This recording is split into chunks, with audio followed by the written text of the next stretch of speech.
우리 한번 옆에 있는 분들과 인사 나누겠습니다. 잘 오셨습니다.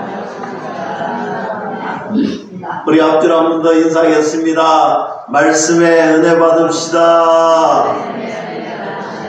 우리 임차에 한 번 더 이렇게 인사합시다. 기도하시면 더 잘 됩니다. 할렐루야. 세상을 풍자하는 그런 참 예화들이 많이 있는데요. 어느 서울의 대학과 대학생들 그리고 그 교수님들에 대한 풍자를 하는데 또 선생님들에 대한 풍자가 있는데 그 중에서도 제가 한 가지 제가 평소에 예화를 잘 이렇게 웃기지 못해서 좀 안 하는 편인데 그래도 오늘은 조금 편하게 한번 이야기해 보고자 합니다. 어느 날 모 교육감이 한 초등학교를 방문했는데 오늘 교육감이 방문해서 창가에 있는 지구본을 보고 이렇게 이야기했답니다. 학생, 저 지구본이 왜 저렇게 삐딱하게 기울어져 있는지 학생은 아느냐라고 물었습니다. 그러니까 이 학생이 화살짝 놀라면서 그거 제가 한 거 아니다는 거예요. 제가 한 거 아니다는 거예요. 그래서 자기 잘못이 아니라고 발뺌하고 있는데 오늘 그 옆에 지나가는 선생님에게 다시 교육감이 물어봅니다. 아니 선생님, 지구본이 왜 저렇게 축이 기울어져 있나요? 그랬더니 선생님이 이렇게 이야기하더랍니다. 아이고 교육감님, 원래 그랬던 거예요. 그것을 보고 있던 저 교감 선생님이 달려와서 하는 말이 아니다, 저거 곡산이라서 그런 거예요. 역시 제가 잘 못 웃게 한가 봅니다.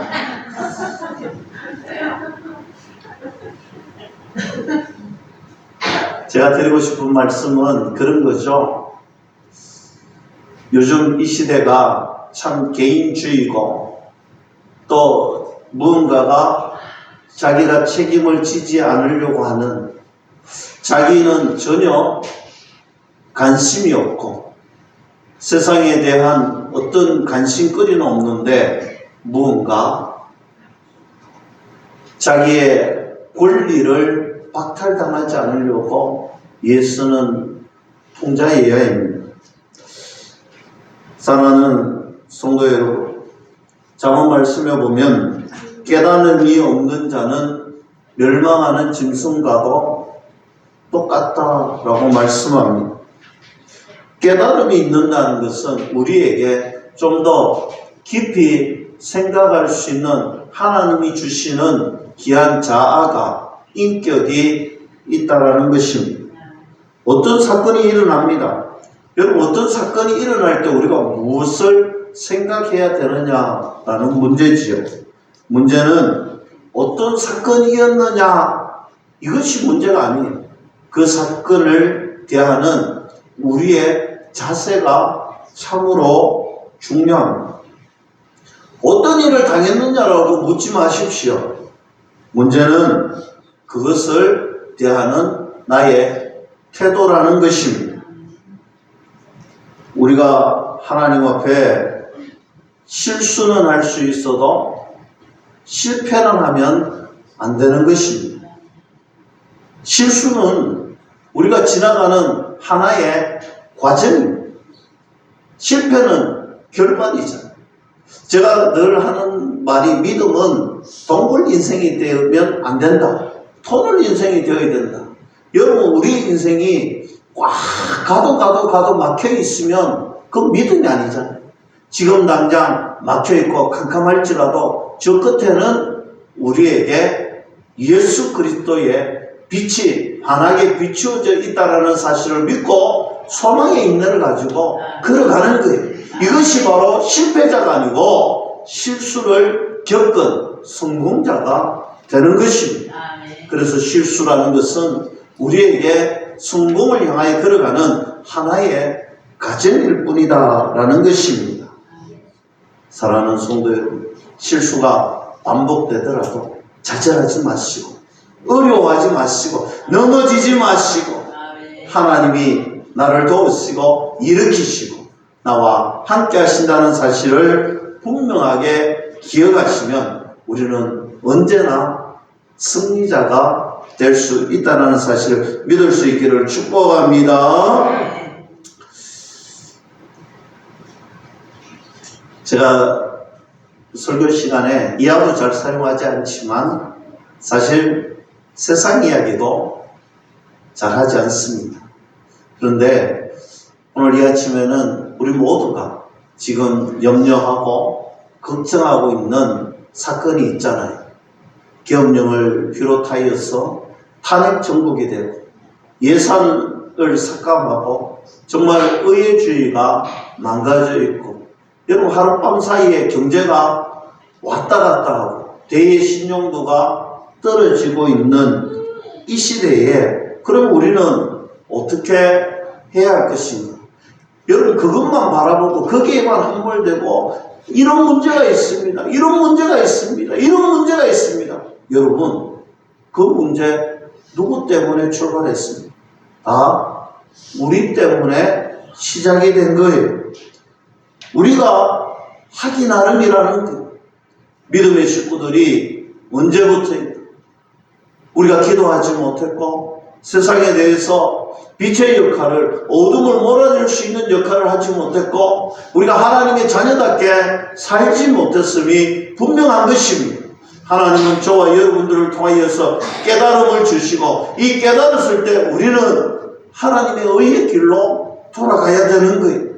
사랑하는 성도 여러분, 우리가 지금은 기도해야 될 때임을 믿을 수 있기를 축복합니다. 그리고 우리는 하나님의 말씀으로 살아야 될 때이다. 여러분 무언가 기도하면서 우리의 욕심대로 하나님 이렇게 해주세요. 이런 나라가 되게 해주세요. 여러분 오늘 제가 아침에 주일학교 아이들 보고도 이야기했는데 기도는 내 욕심대로 하는 것이 기도가 아니라는 거예요. 물론 기도 안 하는 사람보다 그렇게 하더라도 기도하는 사람이 그런 학생이 좋다고 했지만 여러분 우리는 그래도 성숙한 믿음의 사람이잖아요. 그럼 기도할 때 어떻게 해야 됩니까? 기도할 때 하나님의 뜻대로 해야 될 줄로 믿을 수 있기를 축복합니다. 주의 영광을 위해서 우리가 기도할 것은 주의 영광이 드러나게 해달라고 하나님의 말씀이 이루어지게 해달라고 하나님의 선한 계획이 어디에 있는지 발견할 수 있게 해달라고 기도해야 됩니다. 기도했다면 우리의 삶을 그 기도한 대로 선포하는 대로 믿음으로 살아야 될 줄로 믿습니다. 그래서 우리가 이 나라 이 민족을 위해서 이제는 기도해야 될 때고 이제는 예수 그리스도의 영광을 드러내기 위하여 우리의 삶을 살아야 될 때다. 우리가 깨닫고 돌이킬 수 있는 그날 우리는 다시 일어날 수가 있는 것입니다. 앉아 기다린다면 주저앉아서 꼼짝할 수 없지만 우리가 돌이키고 깨달았다면 일어나시면 하나님이 우리와 함께 동행하여 주실 줄 믿을 수 있기를 축복합니다. 실패라고 하는 사건은 있으나 실패자는 없는 그런 교회, 그런 나라, 그런 민족이 되어야 되지 않겠습니까? 사랑하는 성도 여러분, 우리는 실패자가 아니다. 우리는 승리자고 성공자다. 이 사실 가슴에 새기고 오늘도 이 아침에 우리가 전진하는 귀한 은혜가 있기를 주님의 이름으로 간절히 축복합니다. 오늘 본문 말씀은 가인이라는 한 인간의 대표가 나옵니다. 가인과 아벨은 형제이지요. 문제는 이겁니다. 아벨의 제사는 하나님 받으셨는데 가인의 제사는 하나님께서 받지 않으셨다는 것입니다. 저는 이때 오늘 본문 말씀을 가지고 저는 가인의 태도라는 제목의 말씀으로 은혜 받고자 합니다. 여러분 하나님이 받으시고 받지 않았을 때 너는 받았고 나는 받지 않았다 여기에서 끝나는 것이 아니라 이제 가인이 이 사실을 두고 이 하나님의 음성을 듣고 어떤 태도를 어떤 자세를 가져야 하는가 여기에 그의 모든 삶이 좌우됐더라는 것입니다. 히브리서 11장 4절에 보면 아벨은 믿음으로 하나님 앞에 제사를 드렸다라고 말씀하고 있습니다. 여기 이 논리는요, 바꾸어 말하면 오늘 본문 창세기 4장에 나오는 가인과 아벨의 제사 중에 아벨은 믿음으로 하나님께 제사를 예배를 드렸지만 가인은 그렇지 못했다는 거예요. 가인은 믿음으로 예배드리지 않았다는 것입니다. 이때 하나님이 깨닫게 해주셨는데 우리도 우리 삶에 보면 이럴 때가 많습니다. 우리도 하나님께서 우리에게 말씀하여 주시고 우리에게 깨달을 수 있는 은혜도 주시는데 악한 사탄 마귀 어둠의 영들은요, 그 깨달을 수 있고 돌이킬 수 있는 자리에서 그도 못하도록 만드는 거예요. 오늘 가인에게도 찾아온 것이 있습니다. 그것은 비교의식, 피해의식, 어쩌면 컴플렉스라는 것이 찾아오는 거예요. 잘못된 생각이, 잘못된 마음이 어둠의 영이 씨를 탁 뿌리고 간 거예요. 그것을 덥석 가인은 가졌던 것입니다. 얼굴색이 변했습니다. 안색이 변했다. 얼굴색이 변했습니다. 마음에 갈등이 일어나고 마음에 고민이 일어납니다. 피해의식이 생깁니다. 내 동생은 받아주고 왜 내 걸 안 만드냐는 거예요. 여러분, 우리도 그럴 때 있잖아요. 여러분, 하나님께서 내 거 안 받았을 때도 분명한 이유가 있는데 그거 깨달으라고 가르쳐 주셨는데, 말씀해 주셨는데 가인의 태도는요, 그 말씀 들었으면 오늘 아벨이 받았던 제사, 아벨이 드렸던 제사를 먼저 발견해야 되는데 그러지 않았다는 거예요. 왜 내 거는 받아들이지 않았지? 나는 열심히 했는데, 나는 잘했는데, 나는 노력했는데. 사랑하는 성도 여러분, 하나님께 드렸는 제사, 천지를 창조하신 창조자 하나님께서 여러분 우리의 마음 깊숙이 내가 알지 못하는 그 마음조차도 아시는 하나님께서 네 마음이 잘못되었다, 네가 드렸던 것이 잘못되었다라고 분명하게 가르쳐주고 있는데 하나님이 아니라면 아닌 것이지 왜 안색이 변하겠어? 왜 안색이 변하고 분노하고 통곡하고? 여러분, 하나님 말씀하시는 것에 내가 수긍하지 못하는 이유가 어디에 있습니까? 우리 일상의 삶에도 마찬가지예요. 하나님께서 분명히 저것은 아니다, 잘못되었다, 성령 하나님이, 보혜사 성령 하나님이 내 안에서 늘 깨닫게 해주시는데, 그런데 나의 잘못된 태도가, 나의 잘못된 생각이 분노를 나타내고 안색이 변할 때가 있습니다. 내가 화가 왜 그렇습니까? 왜 잘못된 태도가 나타나는 것입니까? 하나님은 늘 공의롭게 판단하시는데 내 마음이 공의롭지 못하다는 것입니다. 하나님의 심판 앞에서 내가 겸손하지 못하다는 것. 하나님 앞에서 어느 순간 교만해지고 교만이 삭더니 하나님 말씀에 순종하지도 받아들이지도 못하고 그저 분을 내고 안색이 변하고 태도가 돌변하더라는 것입니다. 사랑하는 성도 여러분, 원인을 생각해 봅시다. 하나님이 잘못됐습니까? 가인이 잘못됐습니까? 하나님이 잘못하셨습니까? 내 자신이 잘못 판단하고 있습니다. 우리가 정답은 알잖아요. 우리는 이미 정답을 알잖아요. 하나님이 잘못될 수가 없잖아요. 가인이 잘못되었고 내가 잘못되었고 우리가 잘못되었잖아요. 이웃의 판단이 무엇이 중요합니까? 세상의 잣대가 무엇이 중요합니까? 내 지식의 잣대가 무엇이 중요하겠습니까? 하나님이 잘못됐다면 잘못된 거예요. 하나님이 아니라고 하면 그것은 아닐 거예요. 사랑하는 성도 여러분, 하나님은 나를 아시고 하나님은 항상 옳은 판단을 하시는 분이십니다. 하나님 말씀은 항상 옳다는 것입니다. 하나님의 공의는 우리가 그저 받아들이면 되는 것입니다. 하나님 공의를 받아들이면 되는데 가인은 그것을 받아들이지 못했다라는 거예요. 우리의 일상의 삶에도 문제가 어디에서 발견되느냐? 하나님 말씀을 받아들이지 못하고 하나님의 은혜의 순간을 놓치면 문제가 생기는 것입니다. 안색이 변하고 분하고 그 속이 부글부글하고 왜 그렇습니까? 하나님이 말씀하셨는데 받아들이면 평안할 텐데 받아들이지 못하고 교만하니 속이 부글부글 끓는 거예요. 분해서 안색이 변하고 얼굴이 불그락 되는 거예요. 마음은 불타오르는 거예요. 왜 그렇습니까? 고개를 끄덕이고 웃으시는 분들도 얼굴이 경직되어 있는 분들도 다 경험해 본 분들이 우리가 그렇게 살아왔습니다. 성경은 이렇게 경고합니다.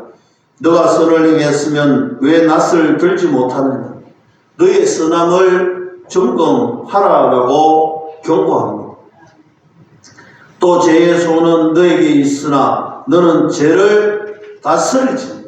지금이 위기다라고 말씀하고 있습니다. 여러분, 왜 우리에게 위기가 찾아오고 왜 우리에게 갈등이 찾아오고 왜 우리에게 어려움이 찾아오는지 아십니까? 하나님 말씀에 적극적으로 아멘하지 못하고 고민하니까 그런 거예요. 하나님 말씀에 고민하니까 그런 거예요. 여러분, 믿음은요 고민하는 게 아닙니다. 믿음은요 셈을하는 게 아니에요. 믿음은 뭔가 대입해서 딱 떨어지는 것이 아니라는 거예요. 믿음은요 하나님 말씀이라면 아멘, 하나님 말씀이라면 아멘, 그렇게 순종하는 것이 믿음인 것입니다. 사랑하는 성도 여러분, 가인의 고민은 무엇이었겠습니까? 아벨의 제사는 받았는데 내 거는 안 받았다는 거예요. 그가 왜 안색이 변했을까요? 여러분, 우리가 잘 아는 겁니다. 질투. 여러분, 아벨의 제사는 받았는데 내 거를 안 받으니까 질투가 나오는 거예요. 교만해지고 질투가 나는 거예요. 여러분, 교만과 질투는 어디서 나오는지 압니까? 욕심에서 나오는 거예요. 욕심이 잉태하면 무엇이 됩니까? 죄가 장성하는 거예요. 죄가 장성하면 사망에 이르는데 결국 어디에서 나왔다는 거예요? 죄에서 나왔다는 거예요. 여러분, 우리는요 죄투성, 우리 본질적으로 죄성이 가득한 사람들이, 그래서 조금이라도 우리가 하나님 앞에 온전히 못 쓰면 죄가 올라오는 거예요. 욕심이 올라오는 거예요. 질투가 올라오는 거예요. 비교 사상이 올라오는 거예요. 그때 하나님이 말씀해 주십니다. 보혜사 성령님이 내 가슴을 탁 건드리십니다. 그러면 그때 여러분, 가인처럼 이렇게 태도를 잘못 취하면 안 된다는 거예요. 그때는 하나님이 돌아오라는 거예요. 신호를 보여주십니다. 그러면 그 자리에서 일어나서 돌아서서 하나님의 자리로 오면 됩니다. 말씀의 자리로 오세요. 은혜의 자리로 오세요. 순종의 자리에 서십시오. 잘 사는 사람 보면 배 아프십니까? 우리나라는 그렇잖아요. 사모니 땅 사면 배 아프다죠. 다 질투고 욕심입니다. 질투와 욕심, 시기와 질투는요 내 삶을 피폐하게 하고 병들게 합니다. 우리 인생을 썩어지게 만드는 것입니다. 정신을 못 차리는 것이죠. 그때 위기가 내 안에 이미 찾아와 있는 것입니다. 그때 어떻게 해야 될까요? 사랑하는 성도 여러분, 그때 다른 것은 다 버리시고 다른 것은 다 생각하지 마시고 이거 하나만 생각하시면 됩니다. 나와 하나님의 관계가 올바로 되어 있던 것. 내가 하나님과의 나와의 관계가 나와 하나님의 기도의 통로가 연결이 되어 있는지, 하나님과 나와의 말씀의 통로가 연결이 되어 있는지, 여러분 이거 하나만 점검하면 되는 거예요. 이거 하나만 점검하시고 하나님과 나와의 기도의 통로, 은혜의 통로, 복의 통로가 연결되어 있으면 될 줄로 믿을 수 있기를 축복합니다. 그게 안 되어 있다면 빨리 회복하세요. 빨리 돌아서세요. 그 통로를 건설하세요. 기도의 자리에 놓으세요. 예배의 자리에 놓으세요. 찬송 드리는 자리에, 하나님 만나는 자리에 놓으세요. 여러분 2024년도가 이제 마무리가 되고 2025년도가 시작이 됩니다. 여러분 우리가 개신자를 작정하고 우리가 하나님 앞에 초청하고 하나님이 주신 은혜도 맛보았잖아요. 여러분 이것이 저는 이렇게 기도합니다. 이 삶이 우리의 일상이 되는 삶이 되게 해달라고 기도하고 있습니다. 하나님이 때가 되면, 은혜의 때가 되면요, 어떤 인계점, 여러분 분명하잖아요. 0도에서 99도까지는 물이 아무리 끓고도 눈으로는 확인할 길이 없어요. 그러나 100도 인계점이 도달하면 물이 드디어 끓기 시작하는 거예요. 여러분 0도나 99도는 우리의 눈으로 판단할 수 없습니다. 여러분 99도에서 좌절하고 돌아서면 안 된다는 거예요. 여러분 우리가 힘을 내서 하나님의 영광을 위해서 우리가 씨를 뿌리면, 여러분 성경이 이야기하잖아요. 눈물의 씨앗을 뿌려야 된다고. 여러분 눈물의 씨앗을 당시에 여러분 포로 생활을 마치고 예루살렘으로 돌아왔을 때에 그 돌덩어리 폐허가 되어 있는 그 예루살렘에 밭을 가며 정말 눈물을 뿌리고 씨를 뿌렸을 때에 은혜의 때가 되니 기쁨의 달을 거둘 수 있었던 것처럼, 여러분 우리 교회가 여러분 이 일본 땅에, 이 폐허가 된 땅에, 어둠이 가득한 이 땅에 눈물의 씨앗을 뿌려야 되는 거예요. 그저 고상하게 예수 믿으세요. 고상하게 예수를 믿으면 천국 가요. 여러분 아니잖아요. 우리의 삶이 처절하게 주님을 위해서 살려고 발버둥치고 주의 영광을 위해서 발버둥치고 그렇게 살아야 돼요. 그래야 하나님께서 저와 여러분들로 통하여서 하나님의 은혜의 시간, 인계점이 곧 도달하는 그 시간에 불이듯이 믿음의 동력자들을 우리에게 보내주실 줄로 저는 조금도 믿어 싶지 않습니다. 그 일에 저와 여러분들이 헌신할 수 있기를 주님의 이름으로 간절히 축복합니다. 그 누구와의 관계도 아니고 하나님과와 나와의 관계가 가장 중요하다는 것을 깨달으시고, 가인은 그것이 되지 않으니 아벨에게 승인하고 아벨에게 화가 나고 아벨의 제사를 받아주었던 하나님조차도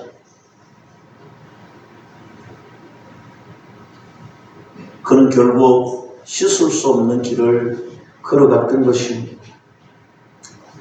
책임은 나에게 있다라는, 해결 방안도 나에게 있다라는 것을 분명하게 기억하십시오. 가인은요, 이 사건 하나로 이야기하는 것이 아닙니다. 오늘 히브리서의 아벨의 제사는 믿음의 제사였다라고 이야기합니다. 즉 가인은요, 그의 삶이 믿음 없었던 삶을 살았다는, 이 사건이 아니라 이 사건이 오기까지 가인의 삶은 믿음이 없었던 거예요. 믿음이 없었던 삶이니 가인의 삶이 결국 하나님께 온전히 드려지지 못했고, 하나님이 결국 받지 않으시고, 하나님이 받지 않으셨으면 그가 그의 삶을 돌이키고 회개해야 되는데도 불구하고 그는 극단적인 선택을 하게 됩니다. 여러분 이것이 믿음 없는 자의 삶의 결과물입니다. 여러분 우리가 믿음 없는 것처럼 살면 결국 가인의 인생이 되고 가인의 태도가 우리에게 나타나게 되어 있습니다. 아벨의 삶은요, 비록 목숨을 잃었지만 하나님께서 영원한 생명의 그를 불러주신 줄로 저는 믿습니다. 믿음의 삶, 믿음의 예배를 하나님께 드렸다는 것.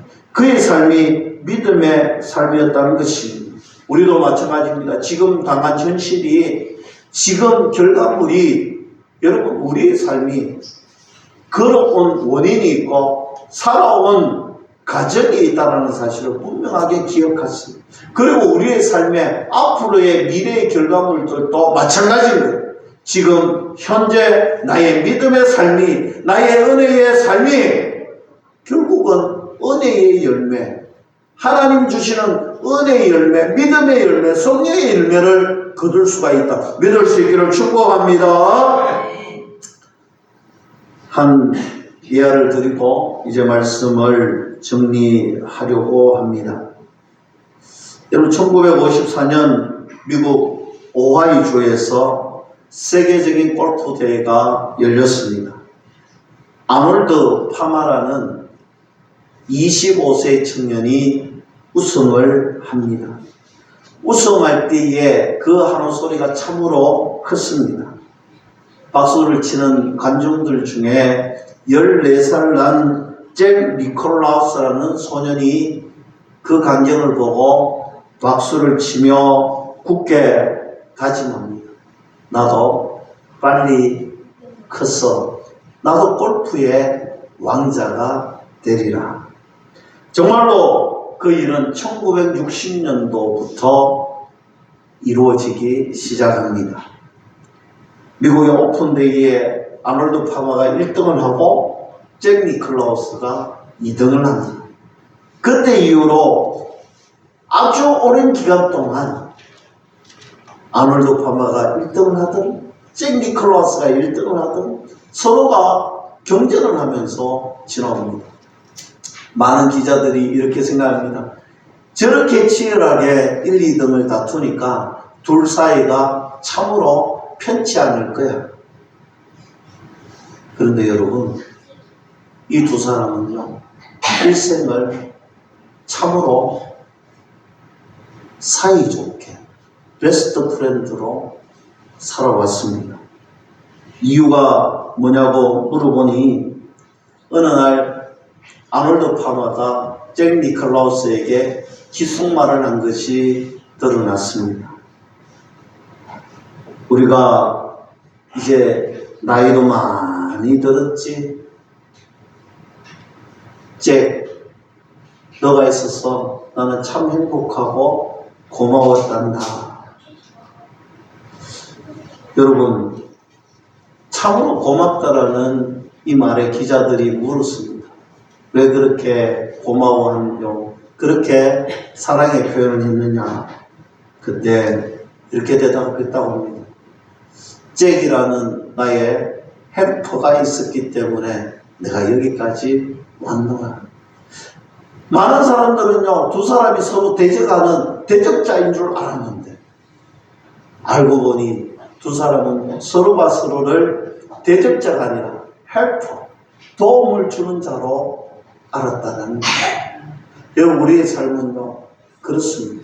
하나님께서 저와 여러분들을 이 땅에 불러주시고 이 땅에 믿음의 선한 삶을 다 이루어 나갈 때에 제가 늘 잘 쓰는 단어가 있습니다. 바로 믿음의 동력자입니다. 만약에 가인이 아벨을 찾아왔어 이렇게 고백했다면 어땠을까요? 하나님께서 내 제사를 받지 않고 동생의 제사를 받았는데 그 비결이 뭐야? 그 비결이 뭐야? 이 한마디만 했었더라면 이런 비극은 일어나지 않았을 거예요. 형님, 나는 이렇게 했는데 하나님 받아주시겠어? 형님, 나보다 더 잘할 수 있잖아. 아우야, 내가 한번 해볼게. 이랬다면 비극은 일어나지 않았을 것입니다. 가인의 태도, 가인의 비교의식, 가인의 콤플렉스는 엄청난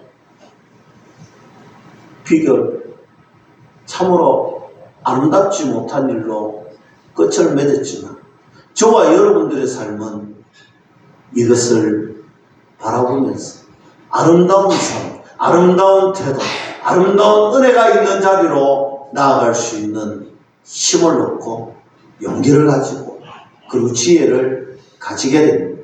오늘 이 아침에도 성령 하나님께서 저와 여러분들을 믿음의 선한 동력자의 길로 반드시 인도하실 텐데 그 길 걸어가실 때마다 하나님의 넉넉한 믿음의 승리자들이 다 될 수 있다. 실패의 과정은 과정일 뿐 우리는 성공의 승리자로 살아가기를 주님의 이름으로 간절히 축원합니다.